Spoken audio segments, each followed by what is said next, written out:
You think in the early years Batman threatened to kill people? Like way before people knew that his whole deal wasn't killing people? Like I know that he threatens to throw people off of buildings, but usually when he does that, they know he's just gonna like dangle them from a wire for a couple of hours, which still isn't great. And he will leave you in a goddamn coma in the hospital for the rest of your fucking life as a loophole, but like, you think when like he first started out, he thought that that was a real quick way to scare the shit out of someone? Giant bat demon flies down from the sky, kicks the shit out of most of your friends, grabs you, hangs you off the ledge of a building and says, I will drop you and kill you. Tell me where your boss is. Or just like pin someone down, whip out a batarang and put it to their throat or something like that. Like he knew he had a rule, but no one else knew at the time that he had a rule. Criminals are a superstitious and cowardly lot, so I might just cap a motherfucker. I don't know. Thought's been stirring around in my head. Let me know what you think. Oh, this is easy. Stone-faced Superman is by far worse. Look, don't get me wrong, if Batman looks happy, that's also not a good thing, but that probably just means that he got a new Robin. However, if he does look gleeful and his skin is also pale, then that's the marsupial boy what does the chuckling, and you're about to be in a long drawn-out story that goes nowhere. But regular, happy Batman, that just means Batman's gonna be a little bit softer on you. He's still the Batman, so you're still gonna go to the ICU, but congratulations, your coma won't last as long. Stone-faced Superman. If Superman is angry, someone that he loves is in danger or has died, and Superman has a track record of offing motherfuckers when that happens. Injustice, Justice Lords, that time he killed Darkseid for killing Batman. Look, Superman always has a hopeful air about him. That's like his whole deal. So if he's not doing that, remember that Superman is basically a god, and if he chooses to, we're all dead.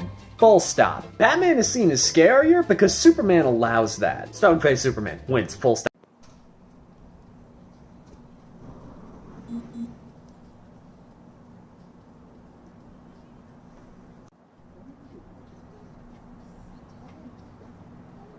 Yo, you good, bro? So, I hate to be that guy, and I really don't want to tell all my other TikTok friends this, but, I have the best fans. Are you fucking shitting me? Dude, somebody sent me a Red Hood chest plate and a Red Hood jacket with the fucking logo on the back of it. Oh my fucking god. And then on top of that, in the same fucking trip, someone sent me a fucking Red Hood helmet. Sadly, my head is fucking gigantic, so I can't actually get it to fit on my fucking head, but it's still fucking cool. This thing is going on a mantelpiece. It is so goddamn cool. And yo, while I'm at it, DC, hit me the fuck up. I got the full fucking get up. I even got the goddamn eye mask, and you cannot tell me I don't kill this fucking look. Let's make Panda Redd Hood a thing. All of this badass shit did not come with a note, so if you're the person who sent it to me, please comment, because oh my god, I fucking love you. Panda Redd Hood is nearly fucking complete now. Okay, so first off, this is the guy that sent me all of the fucking badass Red Hood stuff, and apparently ordered me a helmet that fits my big ass head, which,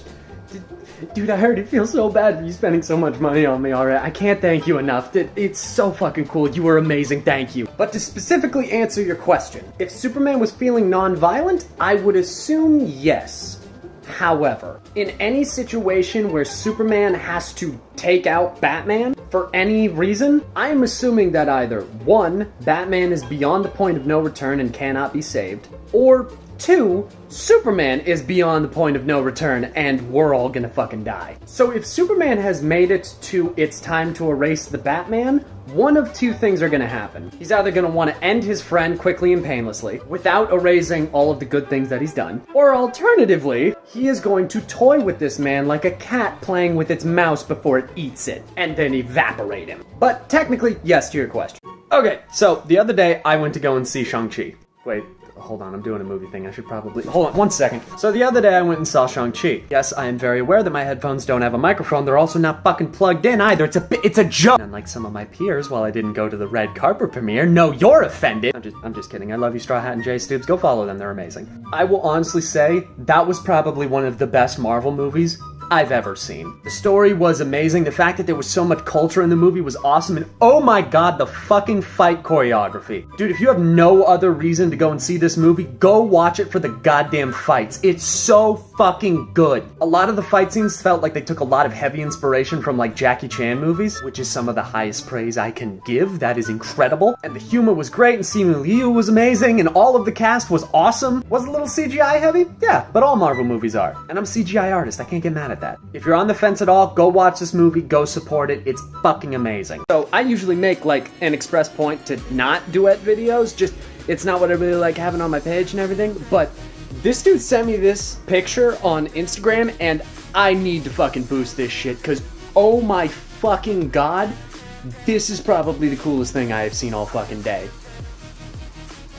Fucking look at that! That is so fucking cool! Oh my god, that is awesome! I love you. Thank you. That's so fucking cool. Stitch this and tell me the piece of movie trivia you always point out when you watch that movie. Okay, so my computer doesn't have audio, but I'm just gonna record the clip and tell you what's going on. So this is from G.I. Joe, the animated movie from 1987. In this clip, Serpentor is fighting Falcon, and he's got him on the ground, and he's about to kill him with a snake spear. Duke intercedes, and a fight ensues. Duke gets thrown to the ground, Serpentor picks up his snake spear again, and he's about to spike Falcon again, and Duke jumps in the way and gets fucking impaled through the heart. Serpentor's like, fuck it, you win some, you lose some, and then he fucks off.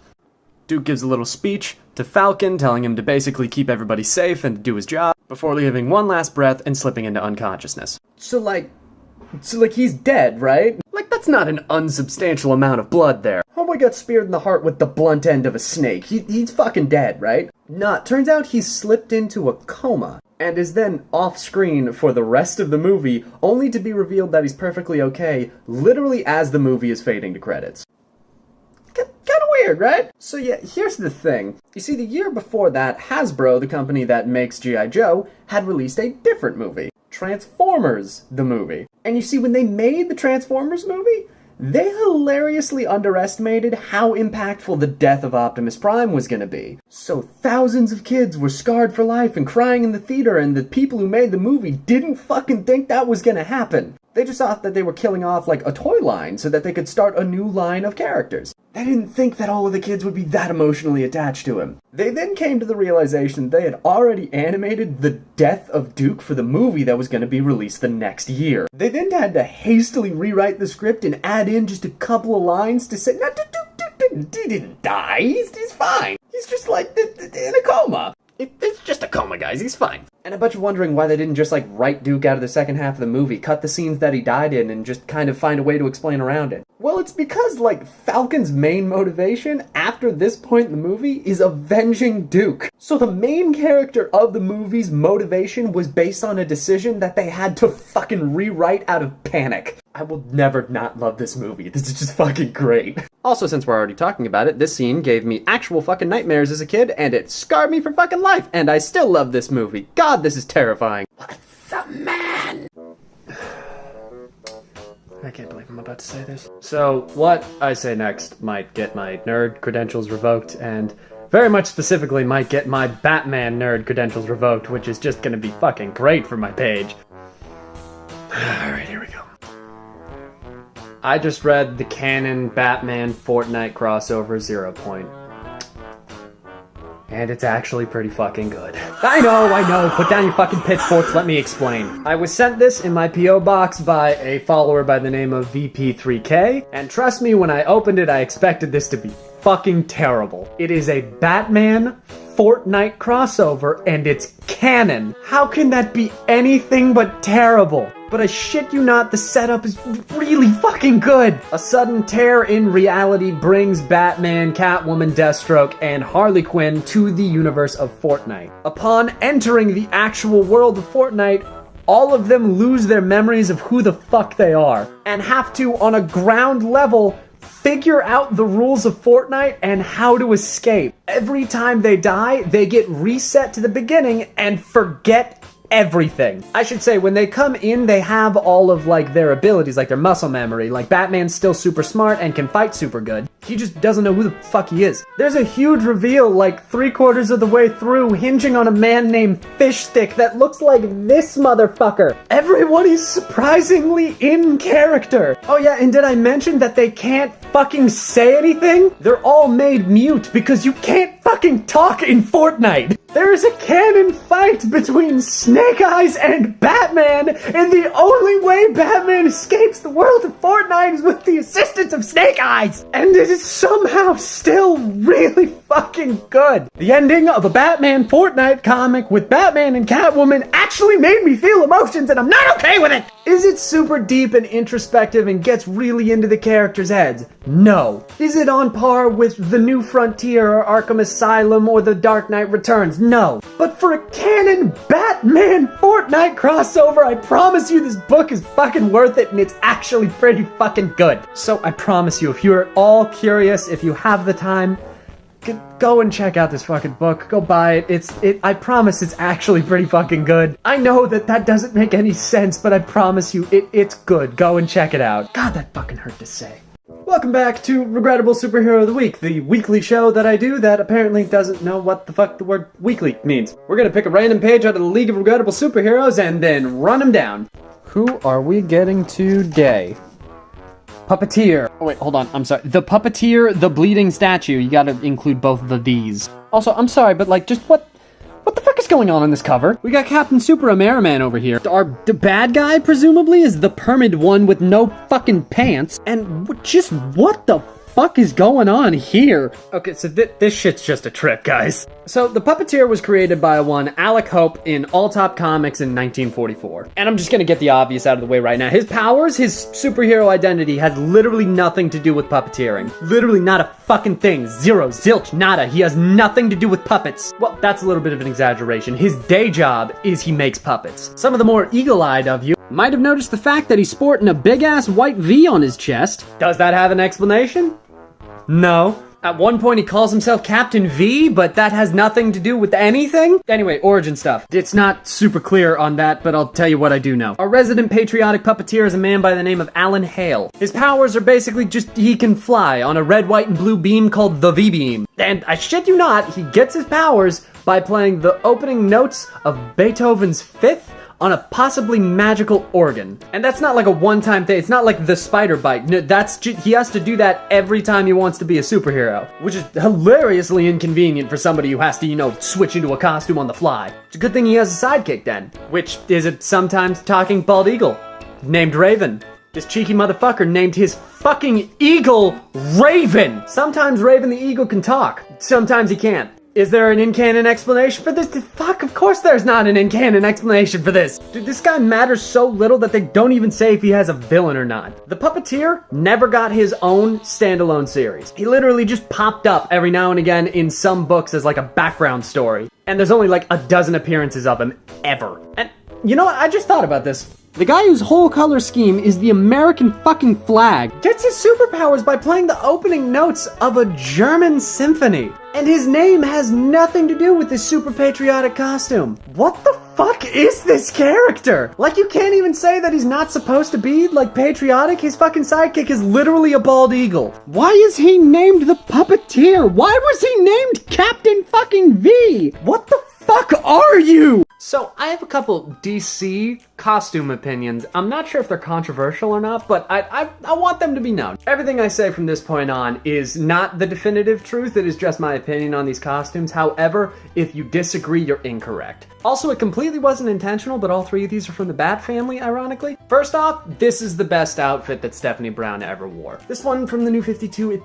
it's fine, I guess. It's fine. I mean, also her Batgirl suit is also fine, I guess. But this all-purple jumpsuit with the big wide eyes and the black mask is just it's so fucking cool. It's such an iconic look. I don't know why, but this looks so much scarier than this does. And sticking with Batgirls, this suit for Cassie Kane it's fine. It's fine. It's okay. The orphan suit is fine. But her Batgirl design with the stitched up mouth and eyes is just it's so fucking cool. This feels like a very basic ninja suit, which I mean, it fits with her character. But again, you're a member of the Bat family and this is fucking terrifying. This last one is not an opinion. It is just definitively and objectively correct. This is the best Red Robin suit. I will not be taking questions. I'm not even gonna show other examples because they're not fucking worth it. Currently, he's just wearing a Robin suit that's got 2 R's on it. And I'm not addressing the one from the New 52 that's got the weird-ass Vegas cape. This just fucking looks impractical! Plus, this suit was designed by Alex Ross originally. It was originally for a future version of Dick Grayson, and that just objectively makes the suit the best out of any of his suits ever. I will say, though, this Robin design with the all-red bodysuit and the black gloves and trunks is a very fucking close second. So yeah, like, there wasn't really a purpose to this video. I just wanted, this suit is the greatest of all time. Fucking fight me, and thank you for coming to my TED Talk.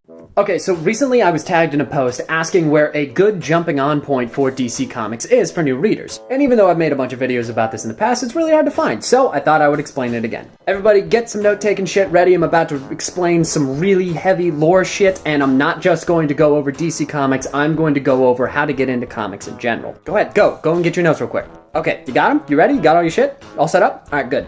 Okay. Pick up a comic book. Nope. No, that's it. That's all of it. Just pick up a fucking comic book. It does not matter what company. It does not matter what superhero. It does not matter what the issue is. It does not matter what era you are reading. Literally just pick up a fucking comic book. Superhero comics have been running consistently since about the 1930s, and comics in general have been running since way before that. No matter where you start a character, no matter where you start a story, there is going to be lore that you are going to be missing. The number one folly of new comic readers is that they assume that there is a perfect jumping on point for everybody to get into that comic line that they want to read. And that is just simply not the fucking case. Superhero comics are this very weird form of media where there's no clear beginning or ending to any of it. Like, Superman's origin is pretty universally known, but the thing is that there's like 6 different iterations of Superman's origin story in DC canon. Hell, right now, at this very instant, DC has no fucking canon because everything that has ever happened is now canon. Marvel Comics has never had a universal reboot ever. They've had slight retcons, and they've had things change in their history, and they've had universes merge together, but they have never had a full universe reboot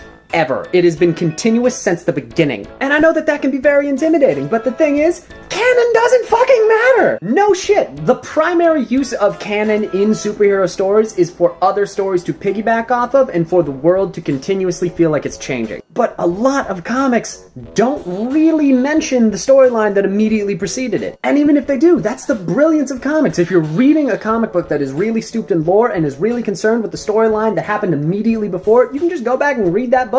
The way that I got into comics is I went to my local library and picked up random graphic novels that I thought looked cool. Yeah, seriously, it was just a vibes-based system that got me into comic books. I didn't seek out storylines that connected to the story that I was reading, I just picked up books that I thought looked cool and I read those. So genuinely, honestly, my rule for jumping into comics, any comic line you want to jump into, is just pick one up. If you really, really care about storylines, go and pick up a graphic novel. That's a whole story in one book. And hell, a lot of the time, graphic novels are just all the serialized books of a storyline crammed into one package. My one fucking thing about getting into comics. If you are going to buy a comic, buy it from a comic shop. As a former comic shop owner, please, for the love of God, do not pirate comic books. They are not an industry that is too big to fail. If you do not support them, they will cease to exist. So yeah, where's a good spot to get into comics? Literally anywhere. Every character has a different feel, every story has a different feel. Go try them out.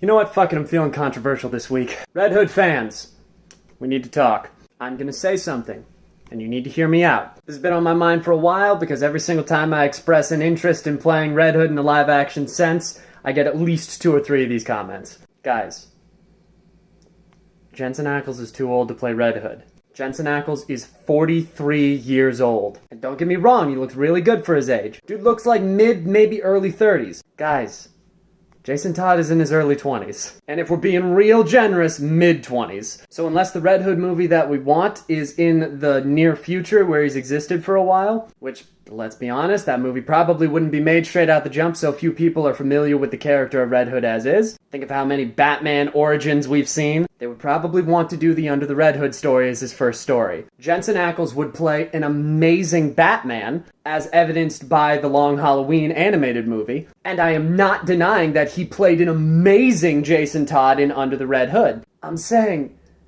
guys, you gotta let go of it. That is a grown-ass man now. Maybe at the beginning of Supernatural he would have played an amazing Jason Todd, but the man is just too old now. Jason Todd died at the age of 15. And most sources you see online list Jason Todd as 19 as Red Hood. So even if we boosted those numbers a little bit, that's still like early mid-20s. And sure, you can get someone who can play an early to mid-20s character who's not in their early to mid-20s. But Jensen Ackles is literally twice that! Like, we've seen Jason at bars in the comics, so we know that right now he is at least 21. However, right now in the comics, that means that Under the Red Hood was years ago. Meaning that if that story was ever adapted to screen, they would want to cast someone who at least looks like they're in their early to mid-20s. Now, I'm not saying that's me. Most people don't believe me when I say I'm 21. I'm just saying that we need to let go of the fantasy that Jensen Ackles is going to come back and play this live-action Jason Todd. He's just too old now. I love the man, and when I first saw Under the Red Hood, I wanted it too, but we gotta be realistic, guys. And who knows, maybe I'm completely wrong. Maybe they're going to announce a Red Hood movie at DC Fandom, and Jason Todd is going to be played by Jensen Ackles. I don't know. I will fully admit I was wrong if that is the case. I just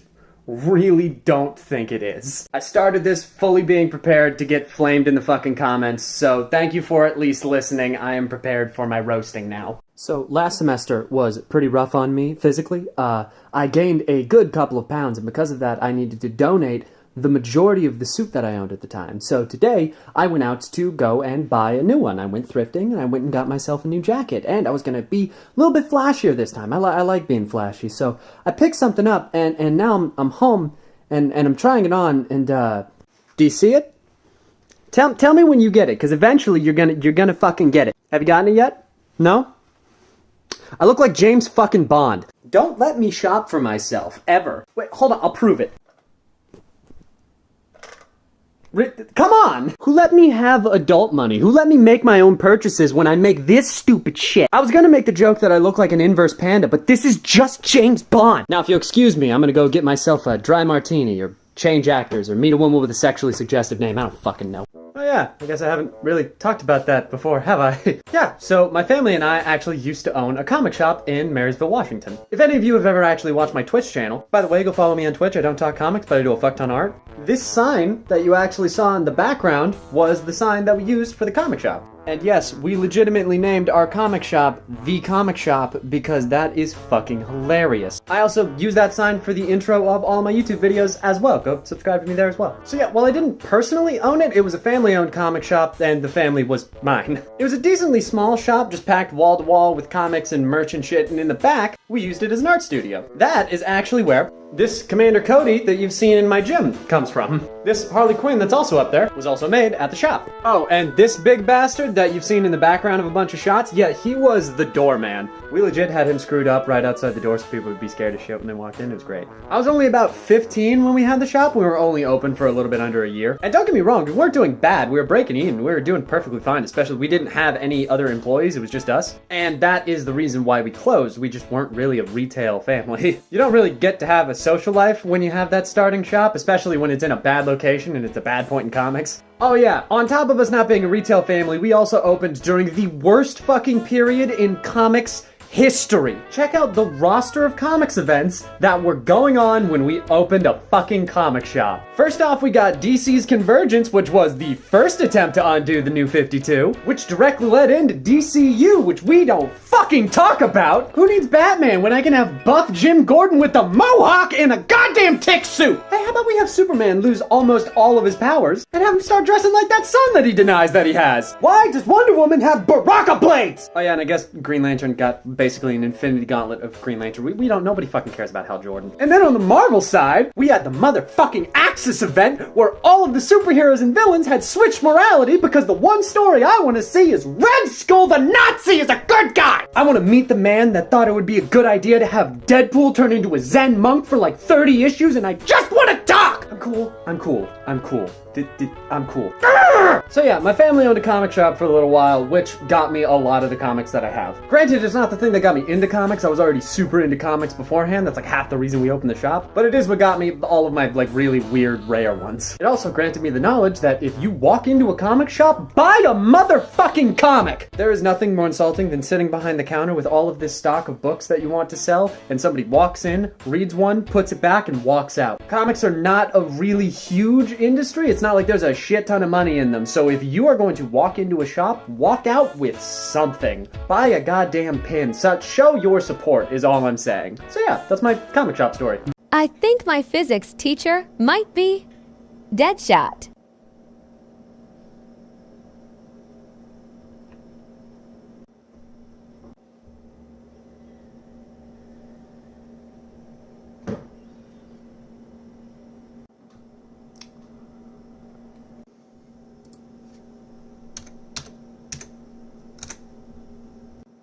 Math.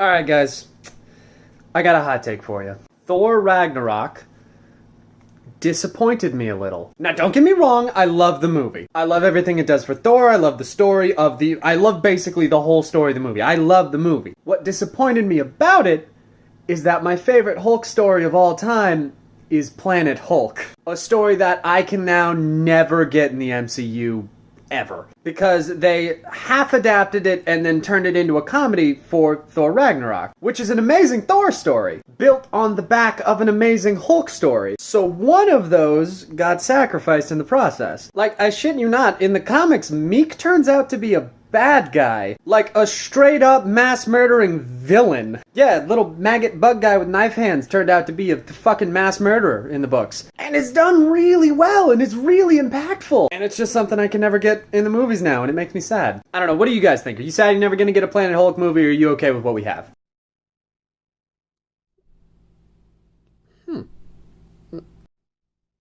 You know what, I didn't even really think about that one. Alright, fuck it.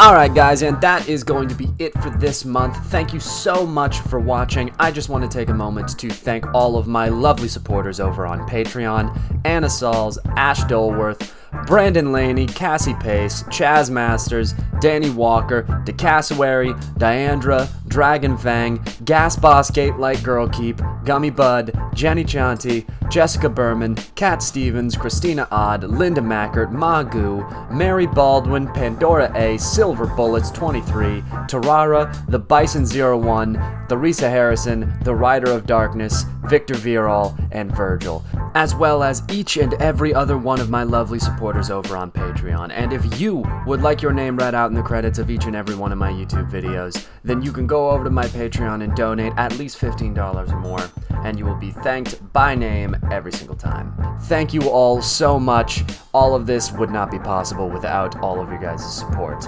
So, like I said before, thank you all for watching, and I will see you next time.